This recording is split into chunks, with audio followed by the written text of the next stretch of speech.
দাবরাইছি বন্ধু পাইনি ওরা এসে ধরলাম ভাই আমি চিনি আমি বললাম না ও এসে করে কইছে যে আমি একটা প্যান নেবো দাঁড়া তখন আমি কেনাটা ধরছি আমি এখানে পাস করতে ফল ভালো করতে আসছি এখন তুই ক ওরা চিন ভাই আমি ওরা চিনি না কিন্তু ডেলি বিকাল আমার সন্ধ্যার সময় ওর বাড়ি মানে কয় রাজাপুর ও কইছে রাজাপুর তুমি চলো এখন এইখানের মধ্যে দাদা দাদি ওরা চিনি না ধরে নিয়ে আসো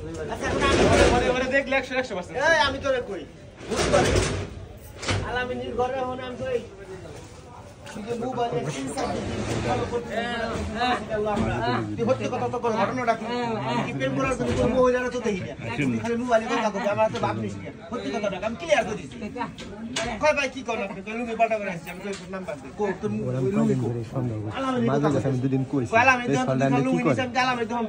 কদিন আগে ওনার